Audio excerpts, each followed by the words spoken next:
Ainsi, la RDC n'appartient plus aux Congolais que virtuellement. Dans leur propre pays, ils ne sont plus propriétaires de grand-chose. Tenez, voici dans ce camembert la répartition des richesses minières de la RDC. Comme vous le voyez, 70% de ces minerais stratégiques appartiennent directement aux firmes étrangères. C'est elles qui les exploitent et les vendent sur le marché international. C'est elles qui spéculent avec ces réserves sur les marchés financiers. Le Congo est désormais spectateur et n'a plus rien à dire. Ces entreprises, elles ont pris nos gisements, elles sont allées les donner en garantie à des banques étrangères et elles ont emprunté. Au lieu d'amener des capitaux qu'on nous avait promis, c'est des prêts qu'on nous a amenés à des taux qui dépassaient 10% alors que nous savons qu'ils les avaient à 2 ou 3%. Dont les entreprises à qui on a donné les concessions sont allées gager les mines du Congo auprès des banques. Et ont emprunté alors qu'elles devaient amener des capitaux. Elles ont amené plutôt des prêts. Je ne vais pas revenir sur ces pillages de grands groupes internationaux dont j'ai parlé dans une précédente chronique que j'ai intitulée « Comment récupérer nos richesses minières » et qui est encore sur ma chaîne YouTube. Et les 30% restants, à qui appartiennent-ils? Ceux qui théoriquement ont échappé à l'appétit vorace de ces firmes, ce que l'on appelle l'industrie artisanale, qui en bénéficie? Selon le code minier congolais, seuls les Congolais peuvent en bénéficier. Il leur est exclusivement réservé. Là encore, erreur. Là encore, ils sont exclus, tellement exclus, totalement exclus. Mais comment est-ce possible?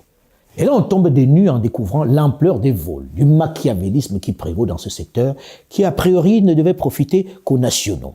Sur les 30% restants, ceux de l'artisanat minier, 80% sont tenus par les Chinois, qui ont remplacé les Libanais depuis la chute du président Joseph Kabila, qui ne tiennent plus que 15% les Libanais, contre 5% pour les Indiens.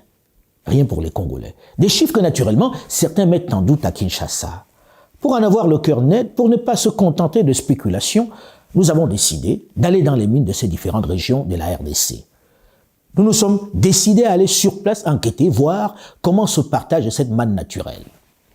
Après l'extraordinaire périple dans les hautes montagnes du Nord Kivu, dans les mines de Rubaya, dans la belle et luxuriante région du Massissi, nous avons tenté ensuite de nous rendre dans les mines de Walikale, toujours dans le Nord Kivu. Figurez-vous que malgré la présence dans notre avion des autorités locales, notamment des députés nationaux, du président du conseil d'administration de la puissante GECAMINE, des administrateurs de l'AFEC, la Fédération des entreprises du Congo, malgré l'autorisation donnée par la présidence de la République, tenez-vous bien, la société américaine Alphamine, propriétaire de Bézi, à Walikale, producteur d'étain et de cassitérite, nous a clairement dit qu'il n'acceptait pas que nous venions chez lui. Pas question de venir fouiller dans ses affaires. En plus, c'est lui qui possède l'aérodrome, le seul dans le coin. C'est dire la puissance de la firme. Il est sur son territoire et pour atterrir sur place, même l'autorisation de la présidence de la République ne suffit pas. Allez donc déterminer les quantités d'or et de coltan qu'il y produit. Allez donc savoir ce qu'il fait dans sa propriété, puisque l'autorité n'y a pas accès. Une discrétion qui accrédite la thèse selon laquelle il y extrait le minerai rare, très rare de nobium, celui nécessaire à la stabilisation des fusées. Circuler, il n'y a rien à voir. Il n'a d'injonction à recevoir de personne. Congo dit panda. Bref, de guerre lasse, nous avons capitulé et figurez-vous que nous sommes là dans la région du Nord Kivu qui est en état de siège, avec un gouverneur militaire. Impossible de le faire plier. Il est le roi sur place, n'en déplaise à ceux qui parlent de souveraineté du Congo. Nous avons ensuite mis le cap sur le sud Kivu en empruntant le majestueux lac Kivu et ses paysages à vous couper le souffle. Malheureusement, dans ce décor de rêve, nous avons croisé des esclaves de temps modernes dans les mines de Luhihi, dans le territoire de Kabare, dans le sud Kivu. Je vous épargne l'étape éprouvante sportive des Nyabibwe, perchée à 2200 mètres d'altitude, où les creuseurs ont fait des gruyères dans l'impressionnante montagne. Un vrai supplice. Mais le plus fort dans cette aventure était l'étape suivante. Une fois à Bukavu, la capitale de la province du Sud Kivu, nous avons décidé de partir vers les mines d'or de Kamituga. En raison de l'insécurité sur les routes, nous avons choisi l'option d'un petit avion. On se retrouve à l'aéroport de Bukavu. Là, nous sommes à l'aéroport de Bukavu. Pour aller sur une mine du Congo, il faut l'autorisation des Chinois. Ça veut dire que il existe un territoire chinois dans ce pays, la RDC.